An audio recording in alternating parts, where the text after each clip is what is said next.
This channel does not promote any violent, harmful, or illegal activities. All content provided by this channel is meant for an educational purpose only. শুরু থেকেই নিজের ব্যক্তিগত এবং পারিবারিক জীবন নিয়ে কম কথা বলেন রানী মুখোপাধ্যায়। নিজের কাজকে সামনে রেখেছেন বরাবর। তার শেষ মুক্তিপ্রাপ্ত ছবি মিসেস চ্যাটার্জি ভার্সেস নরওয়ে। সেই ছবিটি ব্লকবাস্টার হিট করেছে। কন্যা আদিরাজ জন্মের পর রানী খুবই বেছে কাজ করেন। সন্তানকেই সময় দেন অধিকাংশ সময়। তার স্বামী আদিত্য চোপড়া খুবই সফল একজন প্রযোজক। যশরাজ ফিল্মস তাদেরই। 2014 সালের 21শে এপ্রিল আদিত্যকে বিয়ে করেছিলেন রানী।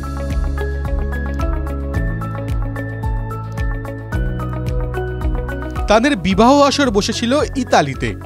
রানীকে বিয়ে করার আগে আদিত্যর আরও একটি বিয়ে ছিল। কে ছিলেন আদিত্যর প্রথম স্ত্রী? অনেকে মনে করেন রানীর কারণেই নাকি প্রথম স্ত্রীর সঙ্গে ছাড়াছাড়ি হয়েছে আদিত্যর। রানীকে বিয়ে করার আগে ছোটবেলার বান্ধবী পায়েল খান্নাকে বিয়ে করেছিলেন আদিত্য। আদিত্যর মতো তিনিও ছিলেন ছবি তৈরির প্রযোজক। পেশায় তিনি ইন্টেরিয়র ডিজাইনার। একসঙ্গে মুম্বাইয়ের স্কটিশ স্কুলে পড়তেন আদিত্য পায়েল। পায়েলকে নাকি ভীষণ ভালোবাসতেন আদিত্যর বাবা মাও। এই পায়েলের সঙ্গে 8 বছরের দাম্পত্য ছিল আদিত্যর। সেই সময় রানী ইন্ডাস্ট্রিতে নতুন। তার সম্পর্কে খারাপ রটনা তৈরি হয়। বলা হয় রানী নাকি প্রযোজকদের সঙ্গে মিশতেন ছবিতে সুযোগ পাওয়ার জন্য। খুবই অপমানজনক কথা। নতুন কোনো অভিনেত্রীর সম্পর্কে এমন রটনা হলে ভালো না লাগাটাই স্বাভাবিক। ভালো লাগেনি রানীরও। রানী বলেছিলেন, আমি এমন মেয়ে নই যে নিজের কেরিয়ার গোছাতে প্রযোজকদের সঙ্গে মিশবে। এই ধরনের বিশ্রী কথা বন্ধ হোক। আদিত্যর সঙ্গে আমার সম্পর্ক তৈরি হওয়ার সময় আমি ছবিতে অভিনয় করছিলাম না।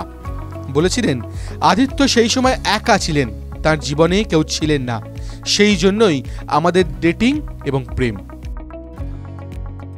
TV9 Bangla digital.